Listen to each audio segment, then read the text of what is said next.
Hi dear students, welcome to school.com English classes. I am Vinay Kumar and we are going to study from the diary of Anne Frank. Chapter 4 of First Flight Class 10th. तो ये जो Anne Frank हैं इन्हीं के द्वारा लिखी गई एक डायरी है, उसका कुछ थोड़ा सा पार्ट यहाँ पर हम स्टडी करने वाले हैं। और ये जो डायरी है सिंगल डॉक्यूमेंट है सेकेंड वर्ल्ड वॉर के दौरान जो वहाँ की स्थितियाँ थीं उसके बारे में बताने वाला। किस तरीके की स्थिति में ये सारे लोग जो वहाँ थे रहे, और नाजीज़ की सुपीरियरिटी थ्योरी के बारे में भी थोड़ा थोड़ा हमें यहाँ पे पता चलता है। नाजीज़ जो थे, हिटलर जिस पार्टी से बिलोंग करता था, वो लोगों ने इस तरीके की थ्योरी बना ली थी, इस तरीके के थॉट्स बना लिए थे कि वो जो हैं वो सुपीरियर हैं। आर्यन सुप्रीमेसी थ्योरी के बारे में आपने कहीं ना कहीं सुना होगा। अब क्या था कि ये लोग ये कहा करते थे कि जो ये ज्यूस हुआ करते हैं, ज्यूस यहूदी, ये सारे के सारे लोग अगली हुआ करते हैं, ज्यूस आर अगली। तो ये लोग जो हैं इतनी बार इस बात को दोहराया करते थे, इतनी बार रिपीट किया करते थे कि ये जहाँ यहाँ पर रहने वाले, जर्मनी में रहने वाले ज्यूस थे, उनके माइंड में कहीं ना कहीं ये आने लगा था कि वाकई में हम लोग जो हैं वो क्या हैं, अगली हुआ करते हैं, है ना, कुरूप हुआ करते हैं, बहुत ज़्यादा बदसूरत दिखा करते हैं। खुद को कहीं ना कहीं आईने के सामने रखकर ये देखा करते थे कि हम लोग ज्यूस जो हैं वो अगली हुआ करते हैं। क्यों?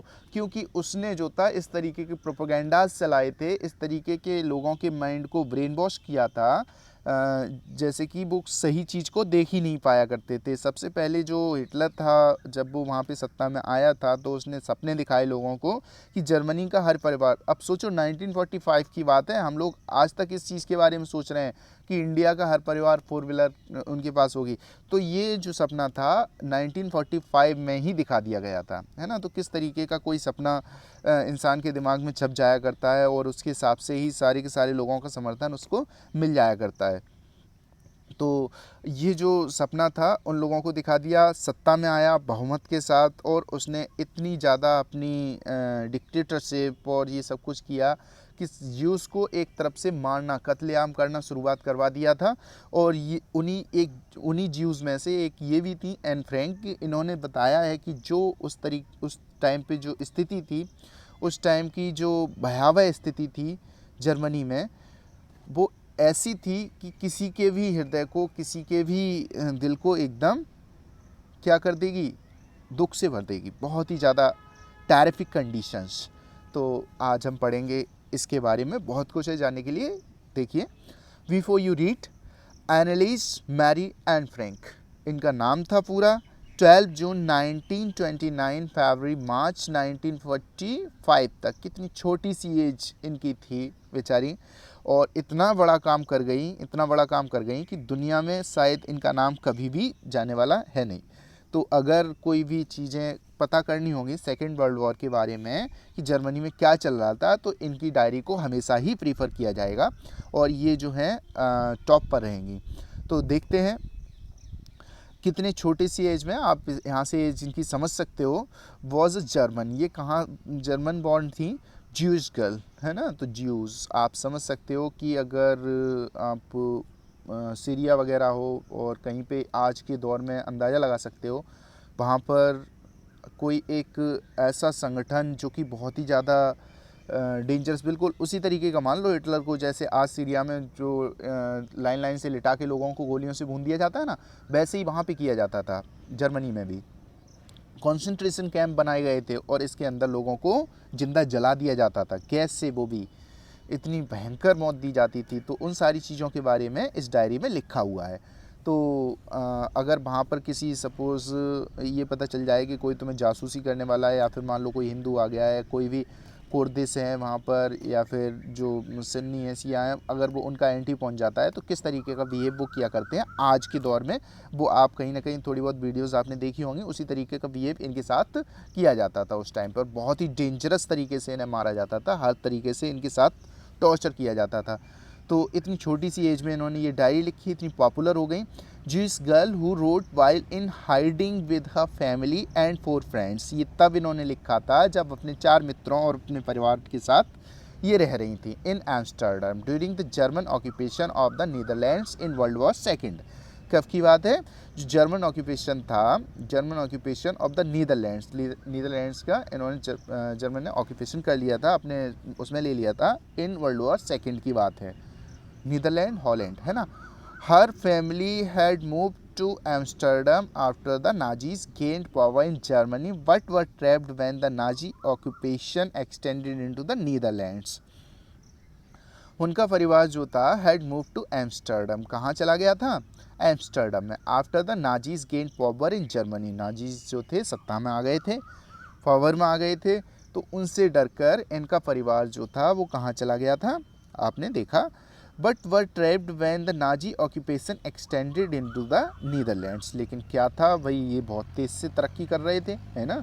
एम्स्टर्डम ये आ गए। अब ये इतना ज़्यादा प्रोग्रेस किए, इतना ज़्यादा प्रोग्रेस किए कि ये कहाँ तक पहुँच गए? नीदरलैंड्स, है ना।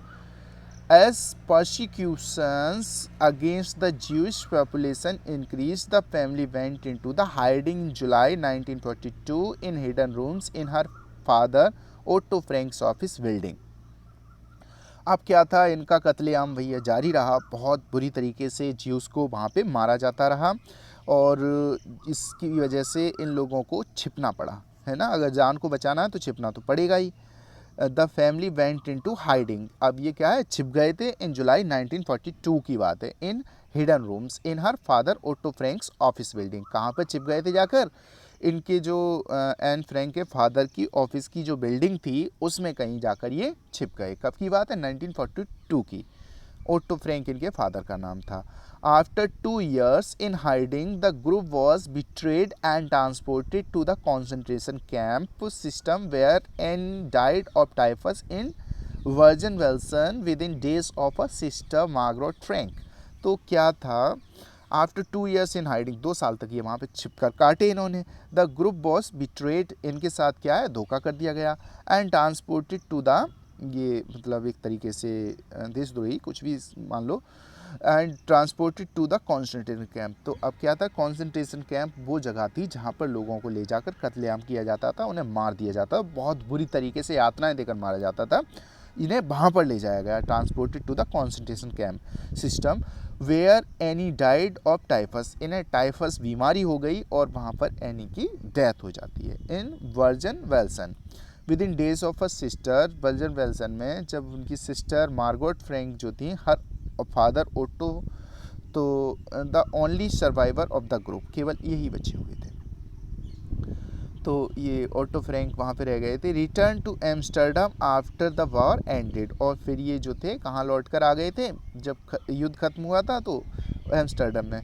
To find that her diary had been saved, और जब वो वहाँ से लौट कर आए तो उन्होंने देखा कि उसकी जो डायरी है वो अभी बच गई है, उसे लॉस्ट नहीं किया है अभी, मतलब जलाई नहीं है, कहीं फेंकी नहीं है, तो उन्हें वो डायरी मिल जाती है।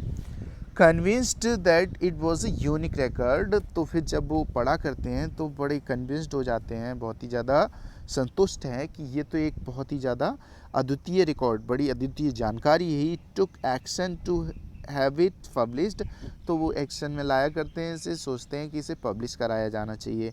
इन English under the name the diary of a young girl, और किस नाम से? The diary of a young girl के नाम से इंग्लिश में।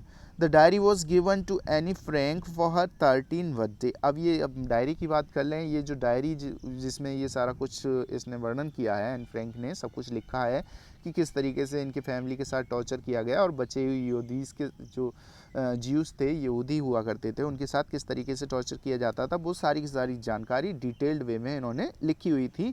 ये डायरी कब मिली थी इन्हें? इनके 13 बर्थडे पे मिली थी, काफ़ी छोटी एज हुआ करती है, 13 बर्थडे, है ना, जो 13 साल होता है। And chronicles the events of her life from 12 जून 1942, और जो इसका इतिहास है वो शुरुआत होती है कब से? 12 जून 1942 से, until इस फाइनल एंट्री ऑफ 1 अगस्त 1944, और इसकी जो अंतिम जो डेट है उसमें फिल की गई है वो कब है? 1 अगस्त 1944 तक की इसमें एंट्रीज हैं। तो इतने लंबे टाइम तक इन्होंने इसमें लिखा है सारा कुछ कि क्या क्या वहाँ पर चल रहा था। It was eventually translated from its original Dutch into many languages. अब क्या है कि ये जो डायरी थी वो ओरिजिनली किस लैंग्वेज में लिखी गई थी? डच लैंग्वेज में लिखी गई थी, है ना। तो ये इनकी शायद मदर टंग रही होगी, तो ये डच लैंग्वेज जो था इसी में ये लिखा करती थी। कौन? Anne Frank. और फिर इसके बाद क्या हुआ है, इस डायरी को कई सारी लैंग्वेजेस में ट्रांसलेट किया गया है। ये डच लैंग्वेज से बहुत सारी लैंग्वेज में से ट्रांसलेट किया गया है and become one of the world's most widely read books, और विश्व की सबसे ज़्यादा पढ़ी जाने वाली बुक में से एक बन गई है। There have also been several films, इनके ऊपर ये जो डायरी है इसके ऊपर तो बहुत सारी फिल्म्स भी बन चुकी हैं। टेलीविज़न एंड थिएट्रिकल प्रोडक्शन, बहुत सारे सीरियल्स भी चलाए गए हैं। एंड इवन एन ओपेरा, और ओपेरा हाउस जो बड़े बड़े थिएटर वगैरह होते हैं, जिस तरीके से आप उसमें देखा करते हो लाइव परफॉर्मेंस दिया करते हैं लोग, ओपेरा हाउस वगैरह भी ये परफॉर्म कर चुका है बेस्ड ऑन द डायरी, है ना। इसी डायरी के ऊपर ये सब कुछ हो चुका है, ये सब कुछ बन चुका है। तो सोचो कितनी पॉपुलैरिटी है। अगर मूवी बन जाती है तो वैसे भी हर इंसान की ज़बान पे कहीं ना कहीं इन चीज़ों का नाम आ ही जाया करता है। तो ये सब कुछ एक बार के लिए हो चुका है। तो कितनी पॉपुलर रही है इस 13 साल की बच्ची की diary. Described as the work of a mature and insightful mind, इसे जब भी यूज़ किया जाता है, इसके बारे में बात की जाती है, तो इसे एक ऐसा नहीं माना जाता है कि एक बच्चे ने लिखा है। मैच्योर माना जाता है, इंसाइटफुल माइंड माना जाता है। अंतर्दृष्टि, काफ़ी गहनता से अध्ययन करके जिस तरीके से कोई लिखा करता है ना, उस तरीके के सारे थॉट्स इसके अंदर हैं। The diary provides N intimate examination of daily life under Nazi occupation.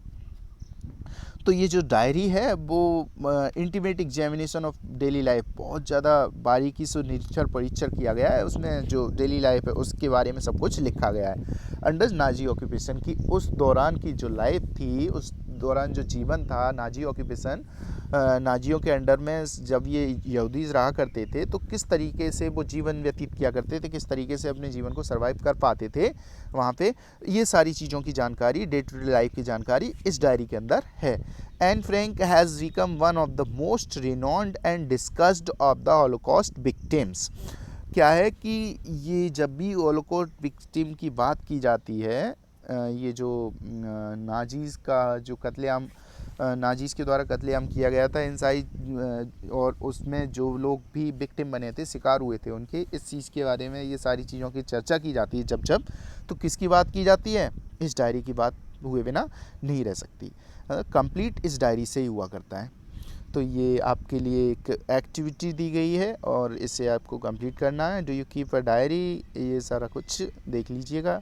Journal, diary, log, memoirs, ये सब कुछ आप फाइंड आउट कर सकते हैं डिक्शनरी से भी। Here are some entries from personal records. Use the definitions above to decide which of the entries might be from a diary, a journal, a log और a memoir. ये आपके खुद के करने का काम है, आप कर सकते हैं, इसे पढ़ेंगे और हम जो है शुरुआत करते हैं आपका चैप्टर। तो डायरी किसे कहते हैं, मेमोयर किसे कहते हैं, ये सारा कुछ आप जो है फाइंड आउट करिएगा अपनी डिक्शनरी में। Writing in a diary is a really strange experience for someone like me. ये कौन लिख रहा है? मेरे लिए नहीं, एन फ्रैंक के लिए, है ना। तो एन फ्रैंक कह रही हैं ये कि writing in a diary is a really strange experience. Diary में लिखना वास्तव में एक अद्भुत अनुभव हुआ करता है। फॉर समन लाइक मी, किसके लिए? मेरे जैसे किसी इंसान के लिए, है ना। हर इंसान को इतना इंटरेस्ट नहीं आता है, कुछ लोगों को बड़ा बोरिंग भी लगता है, लेकिन ये जो एन फ्रैंक थी ना, इन्हें बड़ा ही अच्छा लगता था डायरी लिखना। Not only because I have never written anything before but also because it seems to me that later on neither I nor anyone else will be interested in the musings of a 13-year-old school girl. बस लिखना अच्छा लगता था इसलिए लिखा करती थी ये।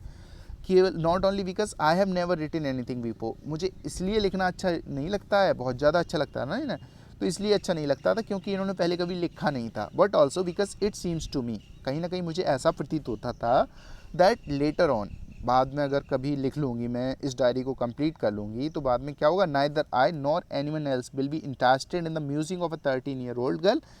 मतलब 13 साल की बच्ची है ना, अगर मैं लिख भी लेती हूँ, मतलब समझ कितनी है ये देखते हैं आप कि 13 साल की बच्ची हूँ, अगर मैंने लिखा तो बड़े लोग इतने छोटे बच्चों की बातों पर बहुत सारा ध्यान तो देते हैं नहीं, है ना। तो कोई भी इस चीज़ को पसंद नहीं करेगा, कोई भी पढ़ना, है ना, इसे पसंद नहीं करेगा, समझना इसे पसंद नहीं करेगा। बस मुझे इंटरेस्ट है, मैं इसलिए लिखती हूँ, इससे कोई फ़र्क नहीं पड़ता कि कौन पसंद करेगा कौन नहीं पसंद करेगा ना। मेरे लिए एक स्ट्रेंज एक्सपीरियंस है। तो यही कह रहे हैं, writing a diary is a really strange experience for someone like me. मेरे लिए नॉट ओनली, केवल ये कारण नहीं है कि मैंने कभी पहले लिखा नहीं है anything before, but also because it seems to me, हाँ ये भी है, मुझे ऐसा भी प्रतीत होता है दैट लेटर बाद में नाइदर आई, ना तो मुझे ही भाई ऐसा होता है ना कि हर एज पर आपके इंटरेस्ट अलग हुआ करते हैं ना, धीरे धीरे आप बड़े होते चले जा रहे हो। आप जब छोटे थे तो आप खिलौने के लिए रोया करते थे, थोड़े बड़े हुए आप साइकिल के लिए रोया करते थे, उससे बड़े हुए आप फ़ोन के लिए रोने लगे, है ना।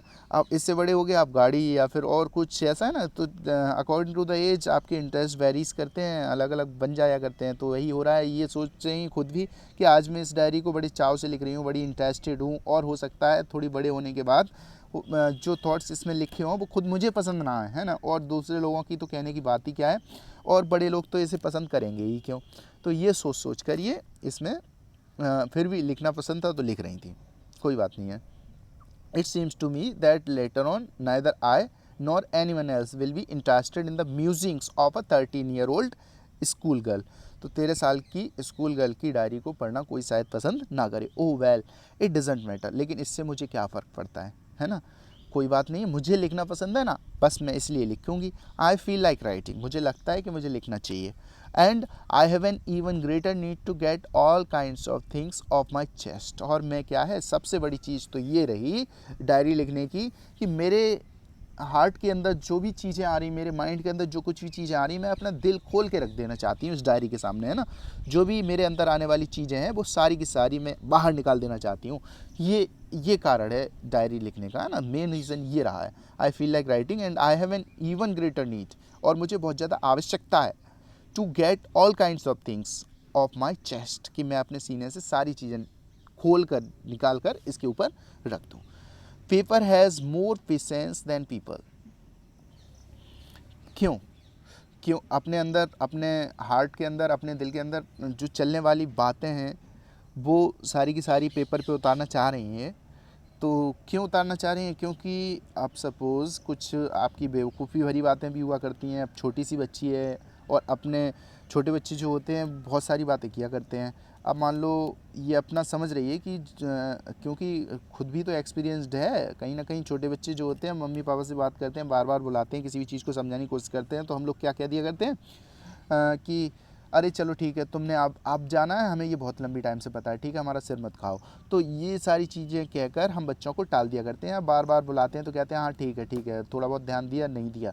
तो ये सोच रहे हैं कि हमारी बातों पे कोई बहुत ज़्यादा गौर तो करेगा है नहीं, है ना। और अगर मान लो किसी इंसान को बताते हैं तो क्यों इतना सुनेगा, क्यों इतना पकेगा, क्योंकि मैं तो बहुत ज़्यादा बोला करती हूँ। लेकिन क्या है, paper has more patience than people. Paper को अगर मैं बताती हूँ तो पेपर कहीं ना कहीं इंसान की अपेक्षा ज़्यादा धैर्य रखा करता है ना। पेपर में इंसान की अपेक्षा बहुत ज़्यादा धैर्य हुआ करता है, और मैं कितना भी इस पर लिखूँ, कितना भी लिखूँ, पेपर ये उठकर मना नहीं करेगा, भैया अब रहने दे, तूने बहुत लिख लिया, बहुत परेशान कर लिया, अब मैं तेरी नहीं सुन सकता, है ना। तो ये इसी वजह से ज़्यादा प्रीफर कर रही हैं पेपर पे लिखना, कि इनके अंदर जितने भी थॉट्स चल रहे हैं, जितने भी विचार आ रहे हैं, वो सारे के सारे एक्सपोज कर सकती हैं इस पेपर के ऊपर। Paper has more patience than people. तो इस पर क्वेश्चन आया करता है, इसलिए मैं आपको इतनी अच्छी तरीके से समझा रहा हूँ कि अगर बाई चांस आपको इसके ऊपर आंसर लिखना हो खुद ही, तो किस तरीके से आप लिखोगे, एक बार फिर से समझ लीजिएगा। ये इस वजह से इसके ऊपर लिखना चाह रही थी, पेपर के ऊपर, क्योंकि किसी भी इंसान को अगर ये बताती तो शायद इतने पेशेंस के साथ ना सुन पाता जितना कि ये पेपर के ऊपर अपने सारे के सारे थॉट्स को एक्सपोज कर पाएंगे, है ना। और बाई चांस अगर सुन भी लेता तो इतना ज़्यादा कॉन्फिडेंशियल नहीं होता है जितना कि ये पेपर है। जब भी जिसको भी चाहेंगी ये दिखाएंगी, जिसको नहीं चाहेंगी उसको नहीं दिखाएंगी। तो ठीक है, तो इससे आप शायद समझ पाए होगे, paper has more patience than people. I thought of this saying on one of those days when I was feeling a little depressed, when I was sitting at home with my chin in my hands, bored and listless, wondering whether to stay in or go out. ये मुझे तब ऐसा एहसास हुआ कि paper has more patience, क्योंकि मुझे एक दिन बहुत ज़्यादा बोरिंग फील हो रहा था, बहुत ज़्यादा परेशान थी, मुझे ऐसा लग रहा था कि मैं बहुत ज़्यादा उदास हूँ। मैं अपने हाथ को चिन पर अपने टेके हुए बैठी हुई थी, चिन को हाथ पर, कैसे भी कुछ भी समझ लीजिए आप। तो सोचते हुए जब हम बैठ जाया करते हैं ना, अपना मुंह हाथ से लगाकर, हाथ मुंह से लगाकर कुछ भी, तो उस टाइम पर वही ये कर रही थी। तो इन्हें समझ नहीं आ रहा था कि अंदर रुकूं कि बाहर जाऊं, है ना। तो बाहर चले जाएं घूमने के लिए कि अंदर ही रहें। फिर क्या होता है, I finally stayed where I was brooding. मैं वहीं पर बैठी रही जहाँ पर मैं बैठी हुई थी, सोचती रही। Yes, paper does have more patience. हाँ, निश्चित ही पेपर में जो होता है ना, ज़्यादा पेशेंस होता है, ज़्यादा धैर्य हुआ करता है। And since I am not planning to let anyone else read the step back notebook grandly referred to as a diary unless I should have find a real friend. तो इन्होंने सोचा कि जो कुछ भी मैं इस डायरी के अंदर लिखूंगी, मैं किसी और दूसरे को पढ़ने के लिए नहीं देने वाली, तब तक नहीं देने वाली जब तक कि मुझे ये पूरा विश्वास ना हो जाए कि वो मेरा रियल फ्रेंड है। जब मुझे एक रियल फ्रेंड मिल जाएगा तभी कहीं जाकर मैं उस डायरी को उसे पढ़ने के लिए दूंगी। It probably want make a bit of difference. तो क्या है, देखो एक बार फिर से समझते हैं।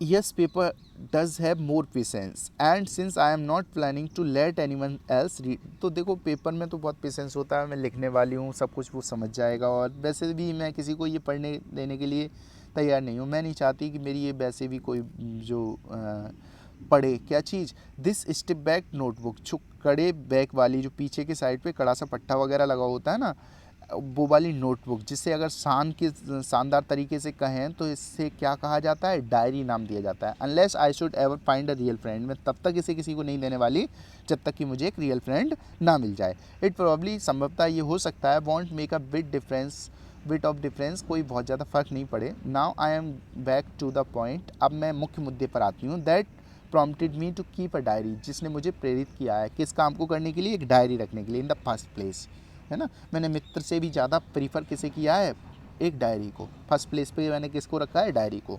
तो किस चीज़ ने मुझे ज़्यादा प्रेरित किया है, उसको मैं, ठीक है ना। I don't have a friend, diary मेरी है सबसे प्रथम स्थान पर, मेरा कोई भी मित्र नहीं है अभी तक।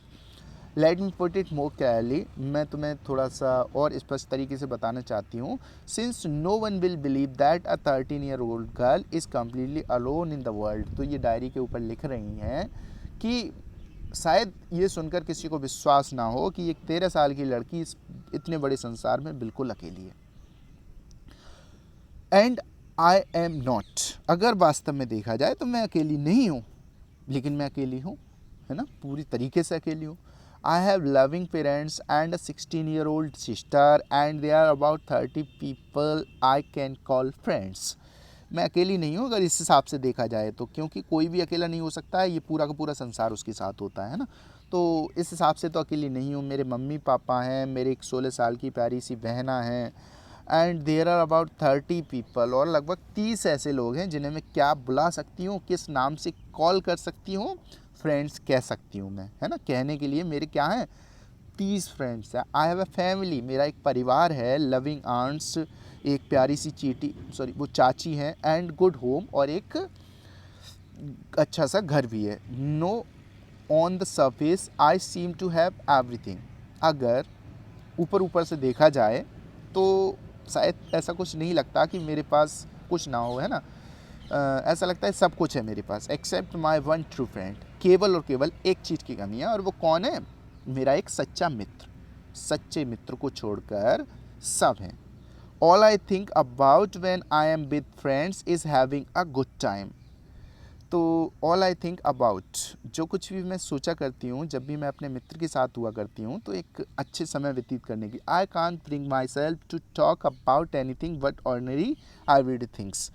लेकिन होता क्या है कि जब भी मैं उनसे बात करना शुरू करती हूँ तो आमतौर पर जो जीवन में घटित होने वाली घटनाएं, उनके बारे में बात कर लिया करती हूँ, है ना। रोज़मर्रा की चीज़ों के बारे में, रोज़मर्रा जो घटनाएं घटित होती हैं उनके बारे में मैं बात कर लिया करती हूँ। We don't seem to be able to get any closer, लेकिन कहीं ना कहीं मुझे ऐसा लगता है कि हम एक दूसरे के ज़्यादा करीब नहीं आ पाते हैं। एंड दैट्स द प्रॉब्लम, और यही सबसे बड़ी समस्या है। Maybe it's my fault, हो सकता है भैया मुझ में ही कमी हो। That we don't confide in each other, जिसकी वजह से हम एक दूसरे में पूरी तरीके से विश्वास नहीं कर पाते हैं, है ना। कि अपनी वो जो प्राइवेट थिंग्स होती हैं वो एक दूसरे के साथ शेयर की जाए, मैं खुद नहीं कर पाती हूँ। इन एनी केस, बात चलो कोई भी हो, that's just how things are. हाँ, मैंने ये बता दिया कि ये सब कुछ कैसे है, ठीक है ना। हो सकता है मेरी गलती हो, लेकिन फिर भी देखो कहीं ना कहीं जब तक पूरी तरीके से भरोसा नहीं होता है तब तक अपनी पर्सनल थिंग्स एक दूसरे के साथ शेयर नहीं कर सकते हम लोग, है ना। तो वही इसके साथ हो रहा है, और जब तक आप पर्सनल थिंग्स शेयर नहीं कर पा रहे हो तो कहीं ना कहीं आपको ऐसा एहसास होगा कि कोई ना कोई ऐसा तो हो जिससे हम सारी की सारी चीज़ें अपनी खोल कर बता सकें। तो यही इनके साथ हो रहा था, ऐसा कोई था नहीं, इसलिए क्या कर रही थी, डायरी लिख रही थी, और डायरी में अपने दिल में छिपी हुई जितनी भी बातें थी वो सारी की सारी उतार के इसके ऊपर रखे दे रही थी। That's just how things are and unfortunately, और दुर्भाग्यवश they are not liable to change. और एक सबसे बड़ी चीज़ ये थी ना, इनके कोई मित्र नहीं था और ये खुद किसी के साथ एक्सपोज नहीं हो पा रही थी, ये सारी चीज़ें नहीं बता पा रही थी, और सबसे बुरी चीज़ तो ये थी दुर्भाग्यवश ये सब कुछ बदलने वाला भी नहीं था, बदल भी नहीं रहा था, ऐसा ही रहने वाला था। This is why I have started the diary, यही वो कारण था मैंने डायरी लिखना शुरू किया। तो that's all for today, thank you very much, have a nice